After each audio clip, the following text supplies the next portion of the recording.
Hello, welcome back to the Gooner podcast right here for the post-match review. Newcastle United 0, Arsenal 2. What a game. A game that I didn't quite expect it turned out to be. I'm sure I talked about this in the last episode where I just don't think Arsenal will have the chance to beat Newcastle United away. Because, again, based on the narrative from last season where we need a crucial point from Newcastle in order to get to the Champions League spot. But of course, last season we didn't play well. Because of that, we got banter around the world pretty much after we bottled the Champions League spot league last time. But you know what? This time it's completely different atmosphere in general. I think we play well, not to the point where I think we play very well, but it's just, we play well as the team. And again, what does this game mean to Arsenal? Which means that right now we're 1 point behind from City, while they have a game in hand to be played. Of course, for them, they have 4 more games to go. They have Everton away, Chelsea at home, and then Brighton and Brentford away to finish off the season. And of course, for them, they just have to win the next 3 games. If they somehow manage to win the next 3 games, then the title will be theirs. And for us, we have to win the remaining of the games in order to crown the title. But right now, everything seems to be very uncertain. The fact that, Man City, they're actually doing very good right now. And they have to play Real Madrid on Tuesday in the semifinal of the Champions League. So best of luck to them. To be honest, I would kind of want them to win. So kind of push them through into the final. So there will be more tired legs. And yeah, today it was a very nice day, to be honest, here in Vancouver. It was gloomy in the morning, but turns out it was super sunny in the afternoon. Went out for a kick with the boys. We have a game usually every Sunday for football, and I scored a hat-trick today. So, Arsenal won in the morning, and I scored a hat-trick in the afternoon, even though we lost that game. But you know what? A hat-trick is a hat-trick. And just like that, it also kicked off for my perfect end of the week right here. Again, if we didn't beat Newcastle, I don't think I would be that devastated. Again, I kind of felt like, I'm kind of hopeless right now. Depends on the result. I'm not as hopeful as before. But right now, like I said, even if we drop points today, it's not going to disappoint me. It's not going to dishearten me. It's not going to allow me to lose my shit. Put it that way. But of course, this game was full of entertainment. I think this is probably one of the best games that we play away this season compared to the odds that we were going to this game, and we somehow got out of it with a result. This is all what we want, to be honest, isn't it? And it's just a good result to head into the next week. Right now 1 point away.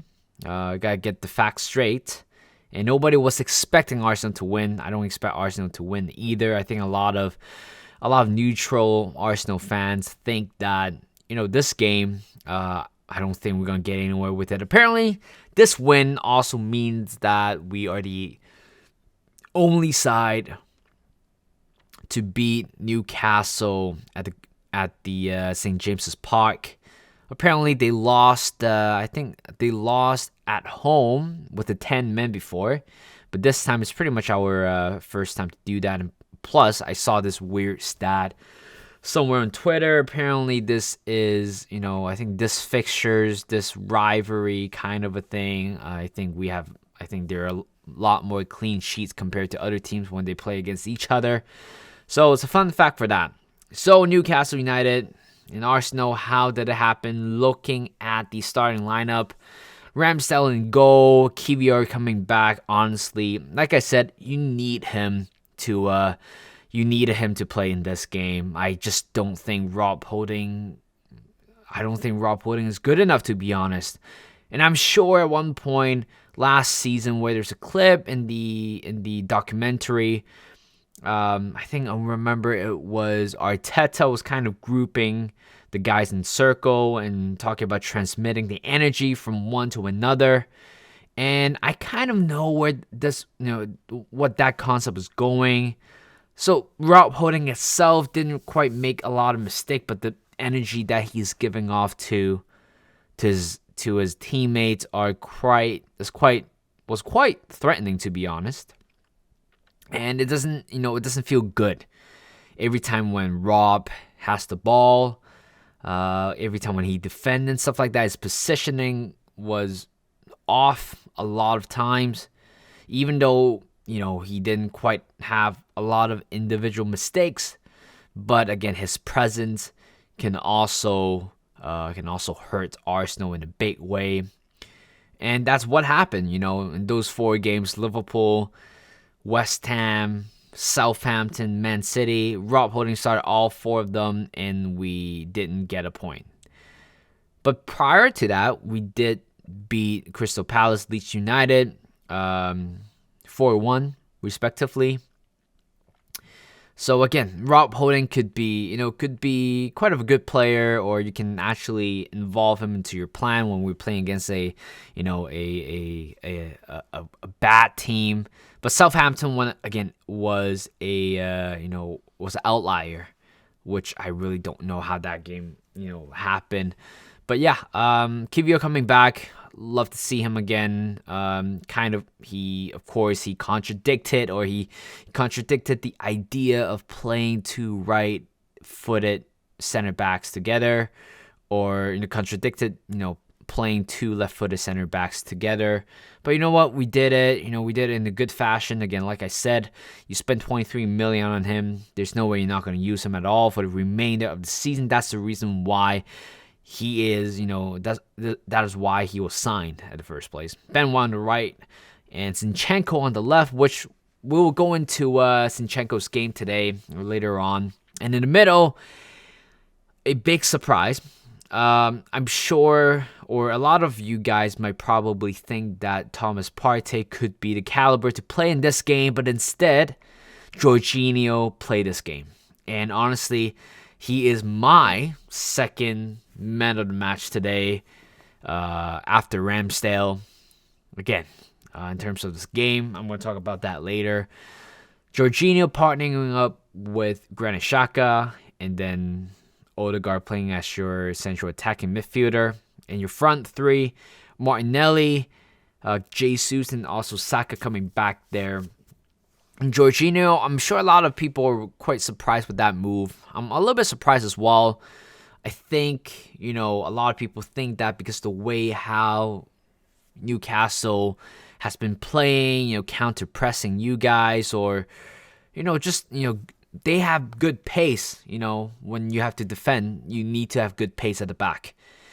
And we all thought Thomas Partey could be the one who's doing the job. We all thought that, Thomas Partey might be just resting for today's game. It turns out, it seems like Thomas Partey might have been falling out of favor right now. But I don't know yet. I don't think anybody would know what's going to happen with Thomas Partey's future right now. Might be getting a rest here and there, but Jorginho today was immense today. Again, nothing or anything related to direct impact, but just his whole presence. It's already enough to win a lot of Arsenal fans' heart. So, let's talk about the game right now. The first 90 seconds, we were pretty much shedding our pants. I don't think we were focused. I think we were all over the place in the first half. It was, I believe, Chris Murphy with the shot, which hits the woodwork on the left. And today, apparently, the commentator was saying all the woodwork has been hit today. The left side, the right side, and also the crossbar today. Everything has been hit, which is, again, it's a game of everything, to be honest. And first attempt from Newcastle United was very was out of surprise again. At the same time, I wouldn't be surprised if we concede the first goal within 90 seconds because you guys can see Newcastle was already pressing us hard. And I'm doing something a little bit different today. I actually do have an iPad right next to me so I can go over, the detail of, some of the highlights, which I think I need that, to be honest. But yeah, the first attempt, I think it was a counter-attack once again, but it wasn't pretty. I mean, the transition that we had was horrible, from midfield to defense. Seems like everything was just kind of offbeat in a way. And Kivior trying to close down, I believe, Isak or Joe Willock on the left, and then lands on Chris Murphy. I'm just a little bit disappointed where the shot wasn't closed down earlier from Zinchenko, Xhaka, or even Gabriel, and which was honestly it's kind of scary. Again, I think that counter attack started with a commitment, I believe, from I forgot who was it from. I think it was a counter attack again. It's just like that. We're just just gone. Isak to Callum Wilson, and then those type of forward backward passes creating spaces. But you know what, we were very, very lucky within the first 90 seconds because honestly, if we conceded that one, we can go on and lose the game. I don't think we'll have any capacity to make a comeback. But Chris Murphy, what a great attempt. But you know what? With work, it's also a goalkeeper's best friend. Such a cliche to say that. But thank God it hits the post because later on, the later 10, 15 minutes, we are still struggling, especially on the left-hand side by Zinchenko. I felt like we were just not doing good in general. And later on, I believe there was a chance coming from this possession by us. And later on, I believe Isak trying to go for a shot, but good block by Ben White. Again, just quite a lot of mistake at the back right there. I felt like we're not quite ready for today's game, or not quite ready for the capacity that we're facing. And later on, the corner kick, the controversial one, actually not before that, but we were very, very clumsy. I think we're trying to pass off from the back, the corner kick, the penalty, not the penalty, the potential penalty. But before that, it was a corner kick. Again, it all happened because we're trying to pass off from the back. Again, doesn't work, and I felt like it was just a little bit too much for an Arsenal fan. We just couldn't really find a rhythm. We just can't really control the game. I felt like, this is what Newcastle United are very good at. Low blocks defending, counter press you, and arguably in the middle, we have the slowest midfielders of all time. Jorginho and also Xhaka. But again, you just have to fight through with it. Again, this is what I thought Partey would be coming on for today's game. But again, to the corner kick right there, it was a very well work corner kick. There's nothing specific, nothing special, but the fact that just pass and move, finding Guimaraes right outside of the box. And again, he is wide open. Nobody trying to close him down or mark him. And he take a shot. Handball appeal in the box, and Chris Kavanagh gave that a penalty. And I thought, okay, you know what? I don't know what happened. I don't know if it actually struck Kivior's arm. And I kind of have the mentality, I kind of had the idea where I thought, you know what, it is going to be a penalty, and then we are going to, we're going to slide down from the slope from there. But the thing is, when you look at the replay, I thought, even with the replay, I wasn't very convinced at all until they actually keep showing the replay 7 to 8 times. And then it made it become more clearly why that was not a penalty. You can see that the way how Kivior was standing, the way how he is positioning himself. In a way, he was kind of inviting the contact, but at the same time, he was quite aware with his body parts, where they're lining up, where where he put his arms at. If he has to get out the way with his arm, he will. And based on that replay from the VAR, I think that was a good call in the end, because if there's no call, if there's no checking or anything, it would have been a total disaster for Arsenal. But thank God that wasn't the case at all. And it was a very good eye by Chris Kavanagh again. The referee has his own problem today. I think only 2 yellow cards were given, or 3 yellow cards were given, but the first yellow card was given in the last 20 minutes of the game. Like I said, today's game, Physicality wins, and I will talk about that later. But it was not a penalty. Turns out it hit Kivior's thigh, but from the camera angle, it looks like it hit it off his arm or his forearm, but turns out it was his thigh. Good call by Chris Kavanagh, and we move on from there. And of course, I know a lot of Rifle fans would probably think that was a penalty, and I thought it was a penalty, to be fair. But when you look at the replay once again, it just hit his thigh quite clearly. And you know what? Even though Chris Kavanagh took him quite a few times to spot it, I think it was a good call in the end. This is where VAR comes into play. This is why VAR is important. It's situation like this. So later on, for us right now, 17th, 18th minute, we finally got a goal, or a goal that we've been looking for, to be honest. I don't think we've been doing very well. I thought if we don't, capitalize their mistake, capitalize their defense in some ways, I don't think we're going to win the game. But guess what? Odegaard scored, and I believe he is the joint top goal scorer for a midfielder. Is it? Or non-penalty goal scorer. I think something like that along the line, but certainly ties the record of Cesc Fabregas in 2008, 2009, or 2009, 2010 season, where he scored 15 goals as a midfielder for Arsenal. And Odegaard, again, I think he has been well deserved to be named in the team of the season. Of course, I still think there's only one midfielder in the league who's better than him, which is Kevin De Bruyne. No doubt, but Odegaard has certainly improved his game compared to 2 years ago when he first joined.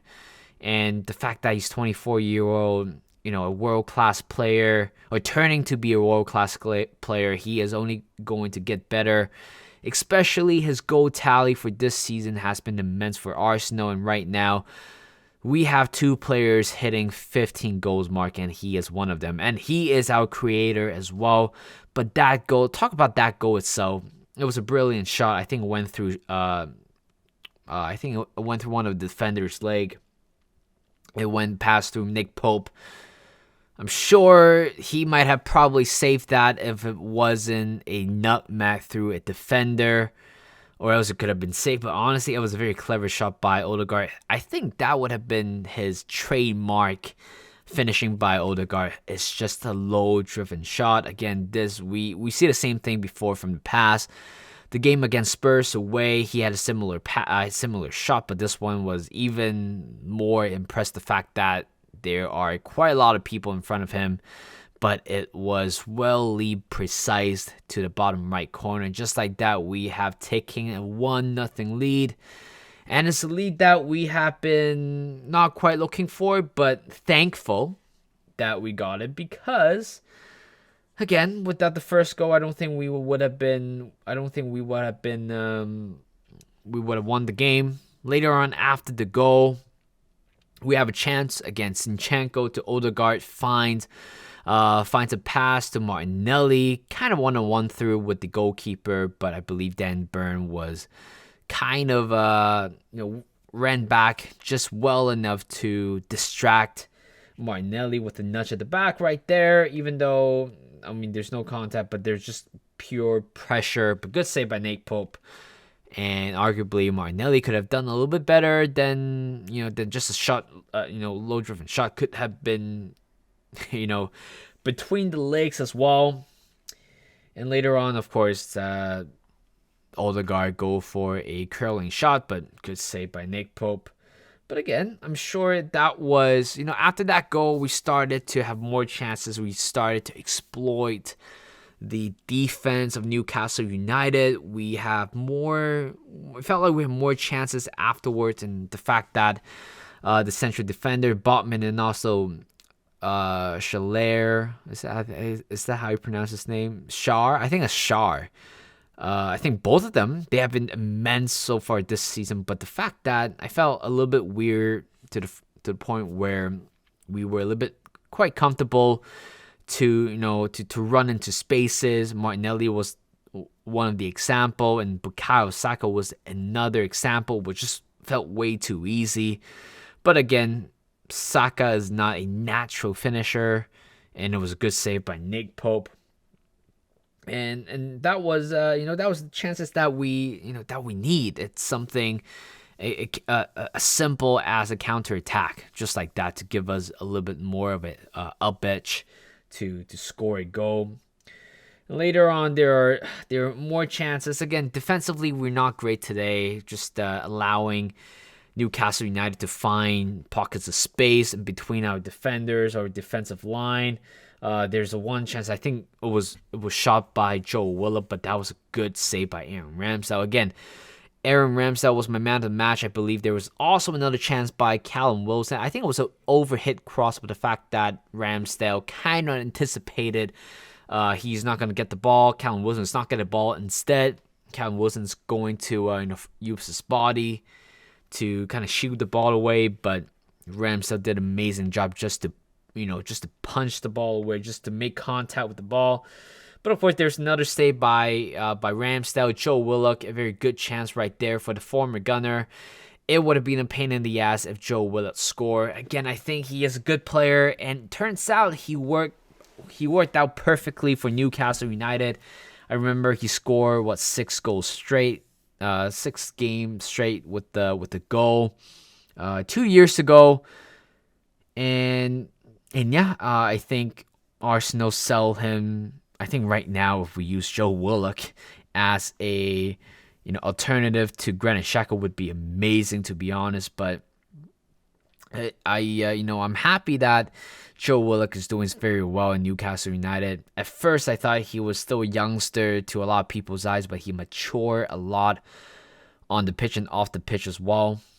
And I'm not, honestly, I wasn't expecting him to be like a everyday or every week starter, every week starting 11 for Newcastle United. But turns out it worked out great for him, and it would be nice for him to play in the Champions League, because honestly, I think he deserved it.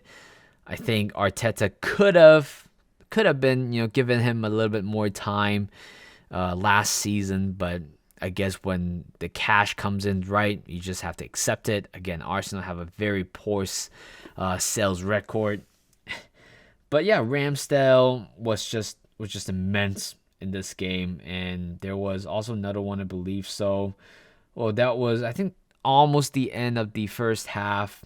I think there was a cross coming from Botman, for Botman.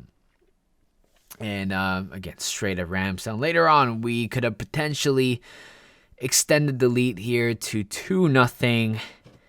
And with Odegaard's shot again, I think again we pressed them very well at times. We pressurized them, we forced them to make errors, and we countered them in a lot of ways. And it feels like we're not getting completely bullied in today's game, but I think the chance, we all talk about this, the chance before the first half where Arsenal, I think Saka getting the ball to Martinelli, to Odegaard, then Burn fell to the floor. It was pretty much a one-on-one with Nick Pope, but it was to Odegaard's weaker foot, and it was a good save by Nick Pope. But at the same time, when Odegaard faces one-on-one situation like that with his right foot, it's just really tough to ask him to make a finish. And but yeah, good save by Nick Pope, because that definitely kept them into the game. And later on in the second half is it's a very interesting one. Zinchenko has been struggling the first 10 minutes, found a little bit of a good rhythm in the middle, but then later on, I think from second half, the start of second half, to the time when he got subbed off. He was just really poor defensively. And there was one chance where Isak hitting the right woodwork across from Chris Murphy, I believe so. Zinchenko slipped, fell into the floor, allowing that chance to come, or else it would have been a disaster for Arsenal. Again, I think till then, I'm still not very convinced that we're gonna win the league. I just felt like deep down inside of me, I felt Arsenal might bottle the lead, but it was fine. I mean, but let's talk about Zinchenko again. I think he is. We just need a rotation like that, to be honest. I just and then I think after that he gave up a silly foul right outside the box, which later Kieran Trippier crosses to Shar, and good save by Ramsey. Good reaction right there. Just kind of even though he doesn't really have to make a lot of movement, the fact that he has to make a bit of a adjustment to his arm position, but good save by Ramsdale. But that was it. That sequence of play from Zinchenko, making a slip, making a necessary foul outside the box. That shows that Arteta should look into the bench and look for Kieran Tierney to replace him, because there's no way we're going to sustain throughout the whole game. And honestly, this is a game where and why Kieran Tierney is so important. Because in a game like this, because we're not absolutely dominating the other opposition, but in fact we're kind of hanging on the edge of the cliff. I felt like any moment could have potentially, ruined the day for all the Arsenal fans. Zinchenko not very good at defending. In terms of controlling the ball, attacking, possession-wise, he's one of the best in the world. Defensively, he is definitely not the best left back in the world. Again, he is a natural playmaker, very technical on the ball. But when you ask him to do some defensive work, it would be a challenge for him. And the first part of the second half pretty much shows why he should have been taken off. With the game that we're playing, we are just kind of defending at this moment and press him on the counter attack. We're not really asking for possession at the moment. And that's why KT has to come on and play, and he did very, very well. I'm very proud of him, and I really hope that he is not going to get sold to Newcastle, because again, I don't think Dan Burn is the weakest link in the team, but certainly they could use an upgrade. And with the whole rumors going around, KT might be going to Newcastle United next season. Still, is going to that part is scary, because you can see what Newcastle has been achieving this season, has been doing this season. The fact that they are going to the Champions League, you just can't lose KT to a rival like that. I don't think Arsenal is avoid to do that. I hope KT is going to find a way to get back into the team. Even though we don't have to play possession control football, I still want KT to get involved more with this Arsenal team, because again, defensively he is such a valuable asset to us. Again, very good defending on the left hand side, and I felt like we don't get a lot of threats coming on the left after KT coming on. I believe there was one chance from Newcastle United out of nowhere. The ball was just kind of falling in the middle or towards the right side of the pitch, our defensive half, and KT was just following whoever it was in the box and just clears that. And again, I think this time Mikel Arteta got it right with KT. So you know what, I'm actually pretty thankful for that.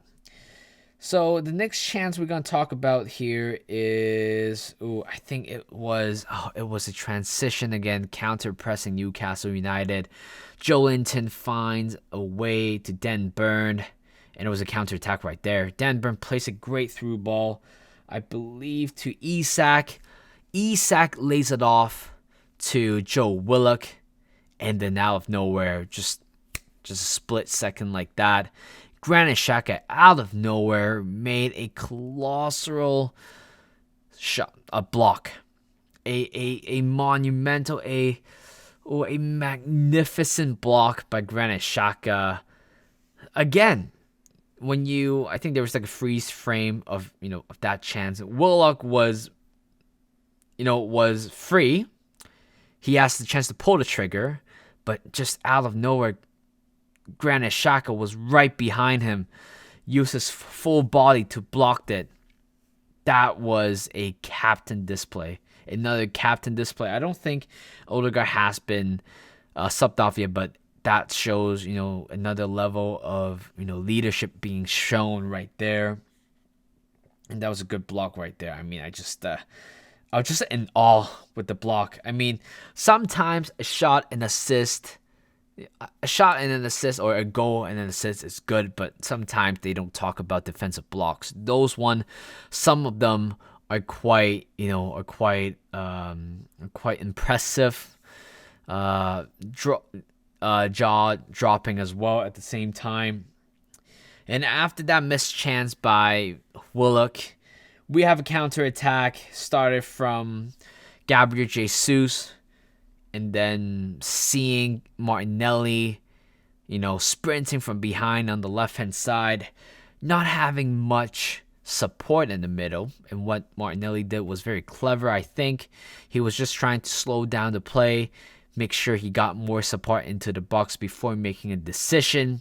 And by the time when he was going down to the line, I felt like, I think it was a little bit too late to make for a cross, but indeed he did. And Schär, he put that one into his own net. 70th minutes in, or 75th minutes in, we have extended the lead to 2-0 with an own goal by Schär. And you know what? At that moment, I was talking to myself, I think that's the most dangerous scoreline ever. I don't trust that scoreline. The last time I saw that scoreline, we drew against West Ham, we drew against Liverpool, and the unsettling feeling came back after that. I was like, if we somehow throw the game away, I would not be happy, and at the same time, I wouldn't be completely disappointed because it happens before. So, I think it was a good play by Martinelli, an own goal. We need a bit of luck today. I mean, we didn't play very well, but we were good enough to the point where we give quite a lot of pressure to Newcastle at times. But defensively, we weren't very good today. But again, we were just quite lucky, with the help of Xhaka, Jorginho, and also Ramsdale. That's the reason why we were in the game. But Newcastle United have a few more chances. I believe Schär also shot a goal, shot the ball over the bar for a goal kick in the end. And then Nelson coming on, Partey coming on for Odegaard. I thought it was a little bit weird, the fact that Odegaard has been on fire in this game. Why would you sub him off? But turns out, realized we did the same thing against Leicester City away with a 1-0 win. Of course, I believe Thomas Partey replacing Martin Odegaard in that game. But you know what? We finished the game very nicely, 2-0. And there's a bit of a fight once in a while, but the fact that Chris Kavanagh hasn't given a card for the first 70 minutes was quite bizarre, to be honest. This is a very physical game, but today Physicality wins today's game. The amount of duel that we have won, the amount of tackles that we won, interception that we made today was impressive, even though we were quite leaky at the back. But Physicality won in today's game, and again, we were head-to-head. Our attacks were head-to-head with the defense, and their attack also went head-to-head with our defense. And somehow, we won the game 2-0 and put us 1 point behind Man City. And of course, Man City has up to how many games? Up to 7 games to play for the remainder of the season if they somehow win if they make it to the final of the Champions League. But So right now it's pretty much there's a bit of a psychological effect to the City team. The fact that they know they need to be fielded with their strongest starting 11 for the remainder of the season. I don't think anybody expected us to win against Newcastle today, because honestly, if we lost to Newcastle today, I think we were actually 100% done for the season. But I still think that we're not going to win the title, because if you want to win a title right now, you need Man City to lose 2 games, and we have to win the remainder of the games. And we have to play against Brighton at home next week. Brighton is a good team. They beat United the other day. Did they win yesterday? I forgot, but I think they're playing tomorrow. I think they might be playing tomorrow.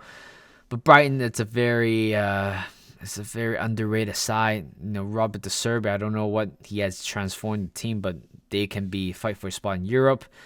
And more importantly, United today, which they're like Liverpool fans, United fans are thanking us, because again, right now the top 4 race is pretty much on. Well, actually, yeah, top four race is pretty much on, or the Champions League spot is pretty much on. Liverpool, Newcastle, potentially Brighton, and even United going for that spot, to be honest. And I really don't know who's going to get it, but I'm sure Newcastle United is going to get that 3rd spot. It's either Liverpool or United.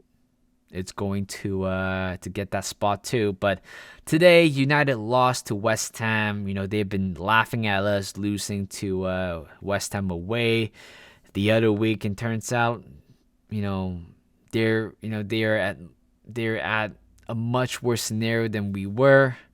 Just couldn't get a shot, to be honest. Just completely, they didn't play well today, to be honest. But you know what?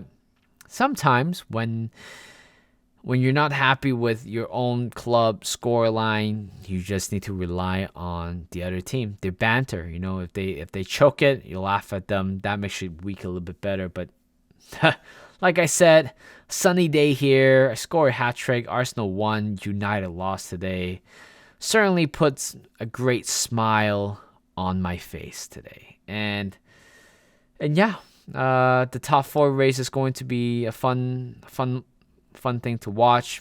I personally hope Liverpool will make it, even though I don't really like them that much. But the United fans has been chatting shit about winning the Carabao Cup. No matter where you are, or you're behind Arsenal, winning the Carabao Cup, means that you have a better season, which is, I completely disagree. Based on where they came from, based on how they knock, all the teams. Meanwhile, in the Carabao Cup, but you know what? It's not a United fan podcast, so I'm not gonna comment on that. I'll let them sort it out themselves. But there you go, guys, for the podcast today. Hope you guys enjoy your week, or the end of the week, and hope you have a good Monday tomorrow. And like this podcast, subscribe to my channel if you guys are new here. I do this post-match review every time after a game, and maybe post other stuff as well. So thank you guys for listening, and I will see you guys in a bit.